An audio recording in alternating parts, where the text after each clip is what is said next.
Look at this weather. Can you believe it? It's September in New Brunswick.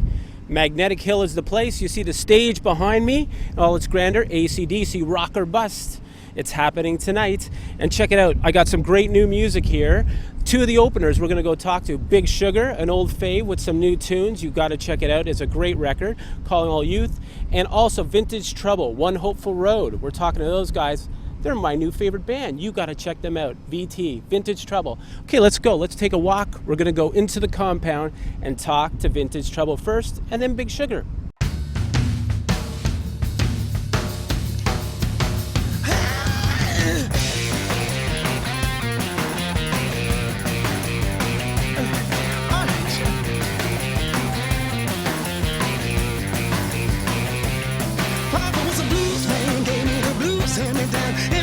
Shoes, man, gave me the blues and me dance. Moonshine drinking, doing everything but thinking. Blues, hand me downs. I'm all dressed up too. Vintage Trouble. Here are the guys on a couch. One big couch. One big happy couch. One big happy couch. So we're going to ask the typical questions that you're going to hear a lot of. Hopeful Road, where is it? One Hopeful Road. I want to go there, Ty. Well, first of all, you have to have salmon blazers and plaid hats to get there, so you got the first step. Awesome. One Hopeful Road, it's the first line in the first song from the record, Run Like the River. And the line is, one hopeful road that my mama showed to me from the moment I first standed.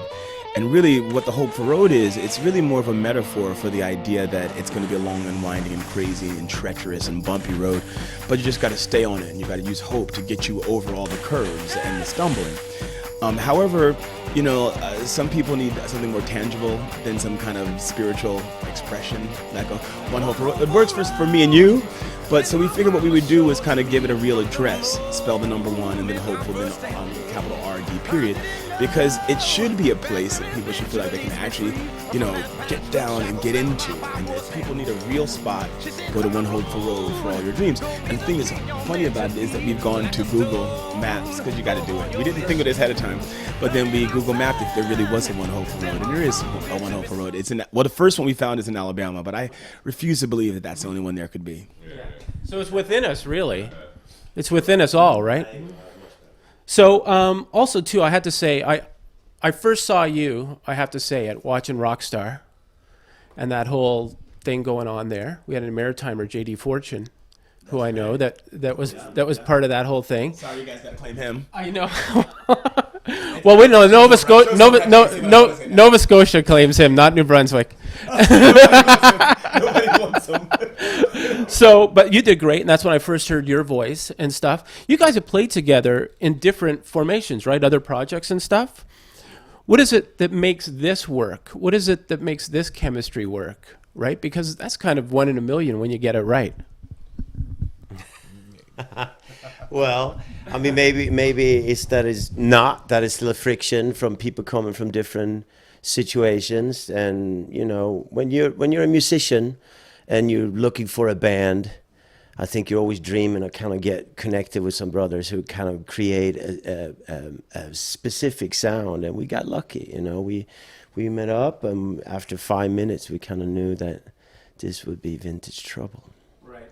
It's really kind of cool. The oddity of it all is really rare. To your point, I just finishing Keith Richards' book not too long ago when he talks about Charlie Watts and how he's there's a lot of at a certain point everybody's talented, but there is an oddity to the way he approaches. As a drummer, he follows Keith. And the bass player is kind of behind, and that creates that sort of unique Rolling Stones sound. So it is definitely cool, the oddity of everything that creates Vintage Trouble, because to your point, we haven't been in a lot of different projects before, but nothing that was quite like this. And I want to say, when we, like what Nolly said, that first day, we started working every day after that for 3 weeks, had our first gig, and we haven't stopped since. So it should tell you something. It almost seems like it happened really quick when you guys got together. Going back to that chemistry and those, these four ingredients that are you guys, that are VT. So it almost seems like all of a sudden you were opening up for The Who and Bon Jovi, and you had big management. Is that really how it happened, or is that just my perception of it? A lot of people actually have that perception of it. the truth is, it didn't quite happen like that. We worked extremely hard for the first year, and we played like 4 nights a week in Los Angeles at different places, playing all original music, which is pretty unheard of to have residencies like that. Usually a cover band or like a corporate type of band would maybe be able to secure gigs like that.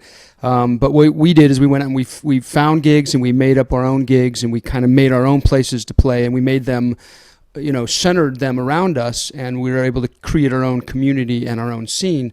And it allowed us to work extremely hard in a lot of very different environments, every week, and thus we were practicing every day. So although the rise does seem kind of meteoric, we put in, probably 5 times the amount of work as your average band might have, or even more, to get there. But then once it did really start happening after that first year, it really did go quick. We went from doing the Jules Holland show to doing theaters with Brian May to doing arenas with Bon Jovi, and then on to The Who and the Rolling Stones and Lenny Kravitz. So once we really started rolling, it really did start rolling, but it really did take quite a bit of extra effort in the beginning. Yeah. What was that like touring with Bon Jovi? Like, this seems to work. AC/DC, I said, oh, that's great. The Vintage Trouble is just such a perfect thing. What was it like touring with Bon Jovi? Like, were the fans kind of surprised it's like, well, who are these guys, right? Because they probably had no idea who you were, Bon Jovi fans. Would that be fair to say? Was it hard for you guys to win them over? Well, I mean, honestly, I don't know if I'm speaking for everyone, but it was the first time we'd ever done anything to that size. So I will completely and honestly say, I don't know. Because I was just so being blown away by the fact that we were playing. I didn't really... It's different. Like, once you've done it, you can get a better gauge on, like, paying attention to the audience. At that time, I don't think... At that time, I was just so excited to be on a big stage. I don't know whether they were getting it or not. That's the truth. I mean, like after a while, you can notice a little bit, like, that people start paying attention to you from the middle to the end. Like now, we've opened for The Who and the Rolling Stones, we Lenny Kravitz and these kind of people. Now we can kind of pay attention really more to how to finesse the audience, how to take people from having not known you and within 45 minutes having them be your best friend, but that's a skill. At that time, we didn't know much. And the biggest thing about the Bon Jovi tour, I remember, is the first sound check and Richard hitting the snare and just hearing how long it took to get to the back of the audience. And I remember, Rick had an operation, and Rick and I took a train to get to the first Bon Jovi show, got off the train, ran to the stage and did a show. Wow. I remember the sound of the guitars. I remember, It's completely, it was like a crazy dream story. It was, because the answer was how to feel for Bon Jovi. I don't even really remember. I remember the catering was amazing, and I know that Bon Jovi was amazing, and I know that we played that RDS soccer or stadium or horse, whatever that thing was. And I remember that we went from Brian May, which Richard was talking about, in these theaters to playing one day in front. Literally in maybe 2 days, we were playing in front of 70,000 people. Wow. But I don't know about how their audiences were. It's worth to know too. Actually, during that time, we ended up making a documentary called 80 Shows in 100 Days. That actually is pretty cool if you want to check it out. It's a great an-hour documentary about what he just told you. Yeah, and it's pretty fun because we're just so excited, and we still are doing this kind of shows. It's incredible, But that was definitely the first time, so it gave a insane adrenaline rush, Before Vintage Trouble came along itself, I had a really hard few years. And then I found Richard, and I found Nale, and I found Rick, and literally they saved my life.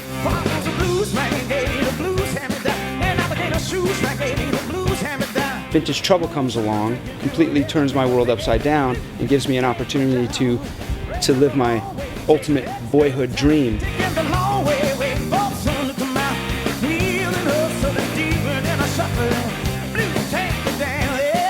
It wasn't even a decision. It was just, for once, let's stop chasing something and let it all come from inside.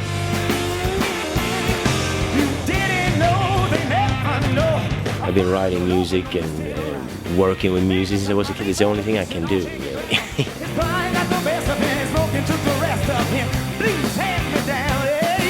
And the hard thing for us, is like once you get there, keeping the gigs. And it's been nice because, like Richard was saying, we've done a lot of work. appropriately to speak about that here on this Labor Day of weekends for us. We did a lot of work, but you get these tours, and smartfully on their part, you don't get more than about 12 shows offered to you in the beginning. And so for us, on every tour we've done, we started out with a first leg, and then we got offered another leg, and another leg, and another leg. So that is kind of validating for us that good work and good chemistry, and it does lead to something, and it leads to a bigger act like the Who and the Rolling Stones and Lenny Kravitz and Joss Stone and Paloma Faith over in England. They recognize that there can be something more than just warming up and a warm back. You can set the audience on fire before they even get on stage, and that's what our mission usually is. Because at this point, we've already gotten the acknowledgement from them that they like our music. So how do we make them more happy? Literally, besides just selling our own show, is to have them step onto a stage that feels so wet with fire that it makes them feel like the best opening song they've ever had in any opening band before us. And literally, it's a mission. You prime the audience. We did everything but squeeze that last little bit out. Yeah. Well, and you said, once the opportunities come, you guys have to do it. It's up to the four of you to do it. Nobody else is going to do it for you. Well, it's not just the four of us; it's also our crew. Obviously, and everyone that helps us. But up on stage, what people see, you guys need to deliver. Yes. Right. So, and that's one thing that I love about even like with this record. Actually, my favorite song at the moment, you know how you go through these favorites or whatever, is "Strike Your Light." I love that one. That was awesome, man. I was just turning it up on the way here. Sunshine. It was awesome. But what you guys seem to do is this, a lot of records, it sounds like, and then you hear the artist live and you go, the artist is so much better live. And you guys are so great live, but you come real close on record, which is really hard to do, right? But sometimes it's the other way around. I know, exactly. But you guys seem to deliver both on whatever, vinyl or disc or digital, whatever people want to buy, as well as on stage. And not a lot of artists do that. We were talking about it when we started a band. I said, you listen to some band's records and then you go and see them live, and it's not even close. Like, what happened, and we always wanted to make sure that we capture that real, nice, organic, straight thing about a rhythm and blues band, a soul band, capture the fire from being live. And that's what we do in the studio. The record is basically live, all the tracks are tracked live, and that's how we did it, so it's important to us to capture that energy. You might be the first person that's let us know how close we've come to accomplishing that on this new record, so thank you. Oh, no problem. And troublemakers are your fans. I consider myself a troublemaker. You want to be a troublemaker, be a fan. And I think that's what you do. You kind of, somebody buys a record and then comes and sees you live, and that's what seals the deal. And was it, because you guys have Don Was on here producing it, is he still like a big guy too at Blue Note? Is he still one of the big bosses there?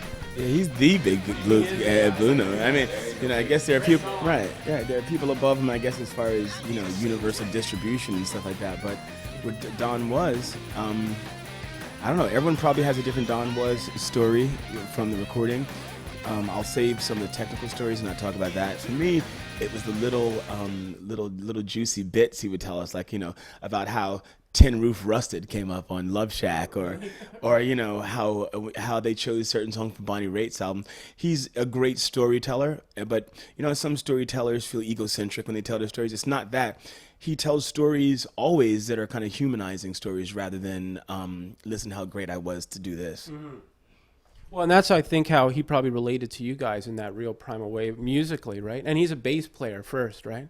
Did you feel like he's going to listen to my bass stuff and think he could do it better? Did you feel any pressure there at all?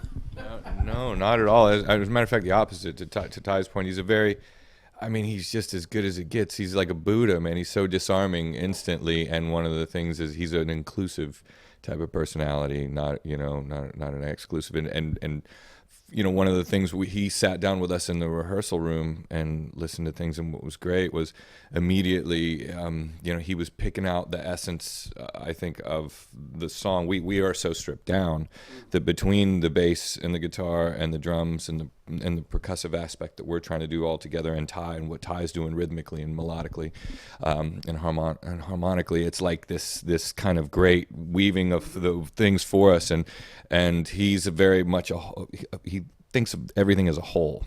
So, what if I'm doing something and, whatever, it might be a nice suggestion or something, but it was mostly complimentary. He'd come in and be, how did you come up with that? Or, where did this come from? It was so cool. And that tends to, really disarm you right away. And then you just feel you have a tremendous ally that it's like you can run things by, And what I think is kind of for people to think, if you think of the band, if you think of vintage, and people talk about retro when they talk about your sound, but it's not really retro because it's also something that's timeless. Everything comes back around, but this is a sound like the Headliners, AC/DC's never changed. What did they change? Nothing, right?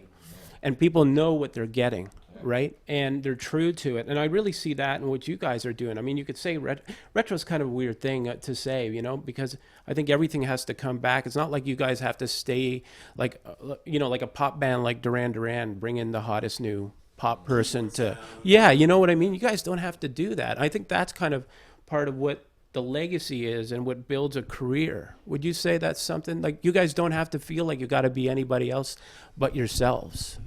It's nice because, before this band, before you feel like something is actually moving forward, like with the universe, like you feel like you got into the flow of it, all you're doing is chasing what is moving in front of you. And so for so many years, all we each did was try and hop on whatever we thought might get us the record deal, or whatever was going to be cool, or whatever was going to be trendy, or whatever was the new keyboard sound, or whatever was the new style of whatever that kind of thing is. You're trying to hop on it because you want to be relevant.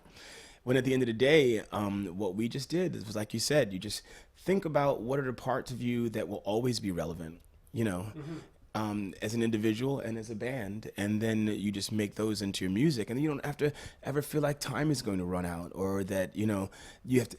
What's cool is that we know that when we listen to our 10th record, when we listen to our first record, when we're on our 10th record, hopefully we'll just be just as excited about all the sounds on the first. What I mean? Like it's nice to not have to worry about that. Or be embarrassed of your past somehow, right? Like, I don't want to do that anymore. It's so not us. Well, I know you guys are busy. I really appreciate you doing this. You got to be a troublemaker. Get this record, get all their records, become a fan like me, find your hopeful road, and get this now. Thanks, guys. Thank you. Thank you very much. Thank you. Run like a river, like a river. Mother said, run, baby, run. Oh, go ahead, run, baby, run. Mother said, run, baby, run. Run like a river, run like a river. Run like the river, run like the river.